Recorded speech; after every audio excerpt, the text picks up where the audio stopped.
Hi, I'm Boisson. Welcome back to the Beacon. This year, we're excited to present a new feature we call the Big Picture. Every 2 weeks, you can expect interesting and insightful journalism from our reporters. And now, on to the show. Speeches, promises, and debates, they're all part of the election season. But this fall, candidates aren't the only ones competing for your attention. Special interest groups are also campaigning for your support. Roseanne Carter and Pauline Diot are on a mission to find Sean Graham. We got word that they were all going to be at Ecole St. Anne. And this little lady and I are going to be chasing the Premier wherever he is around the province to get our message across to him that we're not going away and we're done being ignored.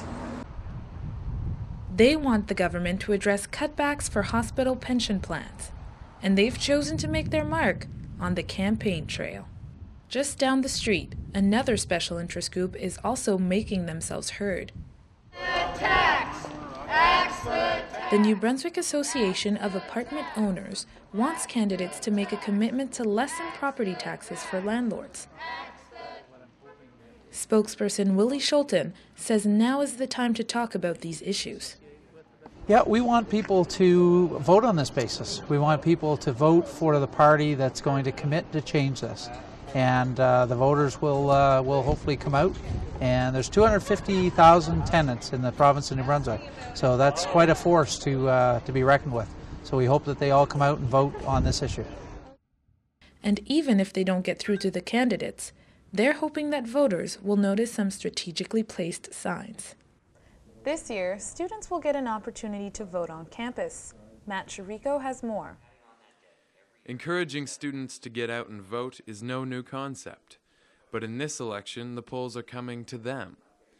The Satellite Returning Office on the UNB and STU campuses is a pilot project for Elections New Brunswick. Megan Melanson is the clerk for that office. This Satellite Returning Office is a main part of the accessibility plan of Elections New Brunswick. So the reason we made it in the Student Union building and central on both the UNB and STU campuses is to make it more accessible for students. It's a demographic that is traditionally less involved in the electoral process. Proof of residency in New Brunswick is all that's needed to become a registered voter. Students can also choose to vote in the office when an advance poll is set up. Melanson believes there's only so much the office can do in promoting voting and educating students. They must take it upon themselves to be informed. So by making it a bit easier, bringing it on campus, trying to coordinate it with student schedules, I think we can really get students voting, especially in their first election, which is when we really need to get them. When I vote, it feels like I'm actually making a difference, even if it was only one vote. This election has seen a stronger party presence on campus. Several debates have been scheduled and information tables have been set up every day. The effectiveness of the Satellite Returning Office won't be known until after the election, but it has already created an opportunity for students to be heard. For the New Brunswick Beacon, I'm Matt Sheriko. After the death of a 19-year-old Fredericton man who was texting and driving, more people are demanding changes to the provincial bylaws. And now, voters want to know how their candidates will address the issue. Jason Cassidy reports. New Brunswick is one of only 2 provinces in Canada that does not have a ban on the use of handheld devices while driving, Alberta being the other. But studies have shown that about 70% of young drivers admit to texting and driving at some point. Well, they think they're invincible. Everyone does once in a while. They think it's not going to happen to them. It just takes a second and you can easily go off the road. I think they should all just be turning off their phones or pull into somewhere and answer the text. I think it would save many lives. I find you don't pay attention when you're on using the cell phone, because there's times when you get off the phone and you forgot the whole drive. So you're not really paying attention. You think you are, but you're really not. Text messaging, GPS devices, and other luxury items are very convenient. So much so that people are sending them anytime and anywhere. Both the Liberals and the Conservatives say they will put an end to this dangerous habit if elected into government. There will be a comprehensive piece of legislation introduced to deal with texting, to deal with cell phones while driving, and a number of other distractions that can occur behind the wheel. Obviously, every jurisdiction wants to ensure that they can minimize the chance of accidents, serious injuries, and death, and that's why we're going to be moving forward. We've had a chance to review legislation in other jurisdictions, and we'll be bringing a model forward in the next legislative session. Implementing this law seems like a no-brainer, and when I spoke with the Department of Public Safety, they said that they were originally hoping that information and education would be enough to deter New Brunswickers from this nasty habit. But they say that it's clear now that people aren't getting the message. And so we'll have to wait until September 27th, when the new government is formed in New Brunswick, to see if any concrete changes come into play. Reporting for the New Brunswick Beacon, I'm Jason Cassidy. The Fredericton exhibition is usually a place of family fun. But last week, 2 children left the exhibition scared when a ride they were on derailed. Although the details of this story are still hazy, Joanne Goodall has more. The faster carnival rides move, the more it makes some people feel queasy. However, speed wasn't the cause for some upset stomachs during this year's Fredericton exhibition. On Tuesday, a ride called the Go-Gator was stopped after it derailed. 2 children were involved, but no one was seriously injured. Megan Cumby, the spokesperson for public safety, says an investigation followed. We did an investigation into the incident and did a follow-up on Wednesday morning. In that follow-up, we were satisfied that the problem was rectified and that the ride was up to code, and it is now allowed to operate. Amusement seekers enjoyed riding the Gator until it was shut down again on Friday as a precaution. All other rides at the Frex ran smoothly. Danger gave a certain thrill and excitement to some Frex goers. They explained that there were other things to be scared about. Are you guys nervous or anything about the public safety of the carnival rides here at the Frex? I can't say that I'm nervous in any particular way. There are a lot of unsafe things in the world, but one of the most big ones would be like, I don't know, driving a car. You're more likely to get hurt than coming on any one of these rides. Here you're supervised, and it's worth the risk anyway, if there is any risk in particular. Yeah, I just follow the safety regulations. You're all good. Honestly, the games are more rigged than the rides. So. Under public safety, all carnival rides fall under the Elevators and Lifts Act. It states that amusement rides must be registered with the chief inspector before going into service and thereafter on an annual basis.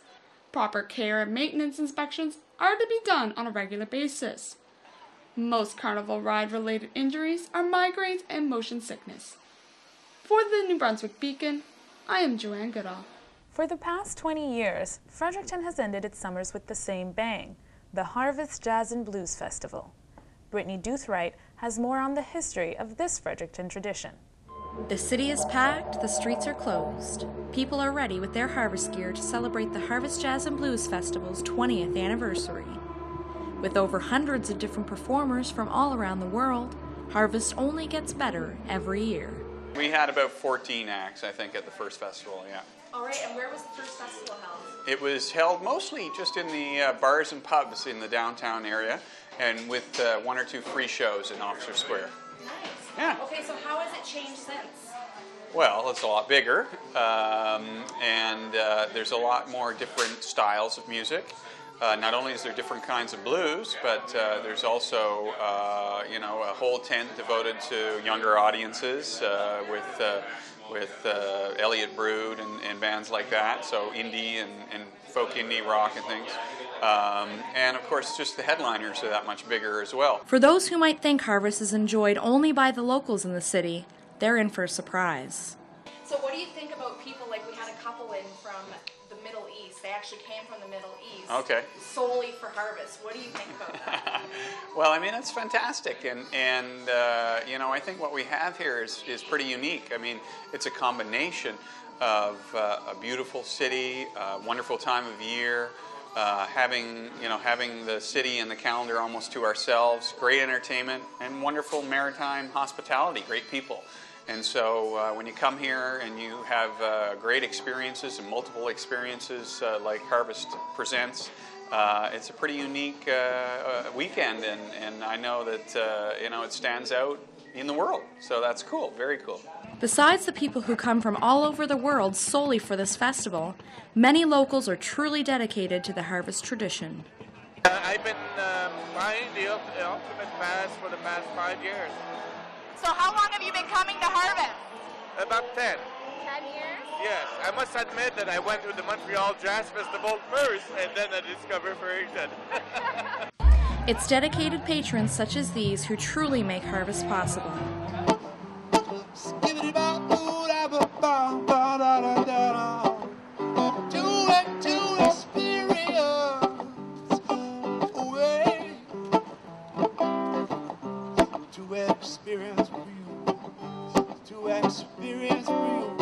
My name is Richard Blow, Esquire, and I'm a musician here in Fredericton.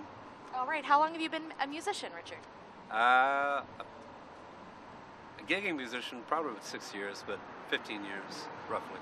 And how long have you been busking for Harvest? 3 years. This is my 3rd year. It's progressive. It's getting better every year. So why did you choose Harvest?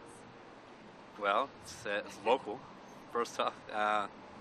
It's here in the city. It's a great opportunity to get your name up there, and this is why I chose it. It's a great reputation. This year's 20th anniversary was surely a success. In the first hour of ticket sales, passes, and headlining shows such as Big Sugar and the Trues were sold out. There's no doubt that the future looks bright.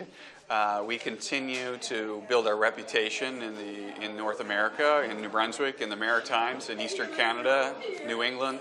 And so, we just need to continue being smart about how we position the festival, taking care of our customers, putting on a good time, worrying about the things that are important and not worrying about the things that aren't important. Because in our business, there are a lot of things that are distractions. We have to be sure we don't get distracted by them and focus on people having a good time, people having fun, people feeling that they're getting value for their money. And if they're not getting value for their money, we're doing something wrong and we'll be out of business. It's as simple as that.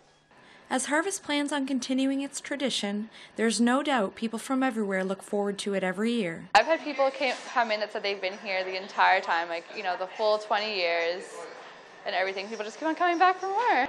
Reporting for the New Brunswick Beacon, this is Britany Douthwright.